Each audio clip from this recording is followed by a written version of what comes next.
Nah, jadi reduplikasi kata kasar dalam bahasa Indonesia merujuk pada pengulangan kata-kata yang memiliki makna kasar, merendahkan, atau cenderung negatif.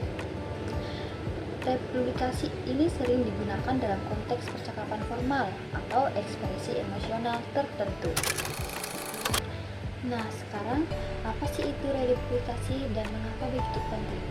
Nah, reduplikasi adalah proses pembentukan kata dengan cara mengulang sebagian atau seluruh kata dasar.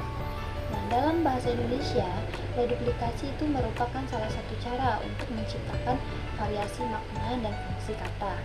Nah, proses ini menghasilkan bentuk kata baru yang sering memiliki makna berbeda dari kata dasarnya. Nah, sekarang jenis-jenis reduplikasi dengan definisi dan contoh. Yang pertama, reduplikasi penuh. Definisinya yaitu pengulangan seluruh bentuk kata dasar tanpa perubahan. Fungsinya yaitu menyatakan jumlah banyak, identitas, atau variasi. Contohnya, anak-anak.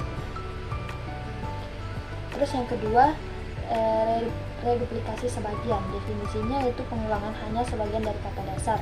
Fungsinya untuk membentuk makna idiomatik atau menunjukkan kelengkapan. Contohnya yaitu gerak-gerik atau tingkah laku. Nah, yang selanjutnya, yang ketiga yaitu reduplikasi perubahan bunyi.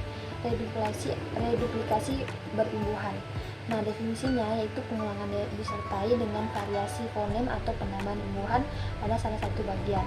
Nah, fungsinya itu menyatakan intensitas atau keragaman atau keadaan. Contohnya seperti sayur mayur, yaitu dengan beragam sayur. Yang keempat yaitu reduplikasi semu. Definisinya, kata tampak seperti hasil pengulangan tetapi sebenarnya bukan berasal dari reduplikasi. Nah, fungsinya itu membentuk kata baku dengan makna tertentu. Contohnya kupu-kupu, yaitu sejenis dengan serangga. Kemudian yang kelima yaitu reduplikasi yang menyatakan keberagaman. Definisinya itu menunjukkan bagian jenis atau variasi dari sesuatu. Nah, fungsinya yaitu menekankan keberagaman. Contohnya seperti macam-macam, yaitu beragam jenis. Kemudian yang terakhir atau yang keenam, reduplikasi yang menyatakan sifat atau keadaan. Nah, yang dimana definisinya reduplikasi digunakan untuk menunjukkan sifat berulang atau intensitas suatu keadaan. Fungsinya itu menegaskan makna sifat atau keadaan. Contohnya besar-besar, yaitu atau sangat besar. Nah, berikut adalah contoh penggunaan jenis-jenis reduplikasi dalam konteks kalimat atau teks pendek. Yang pertama, reduplikasi penuh, di mana definisi pengulangan seluruh kata dasar tanpa perubahan.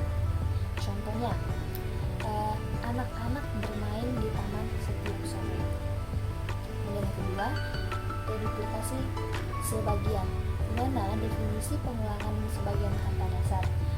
Contohnya, dia memperhatikan gerak-gerik tetangganya.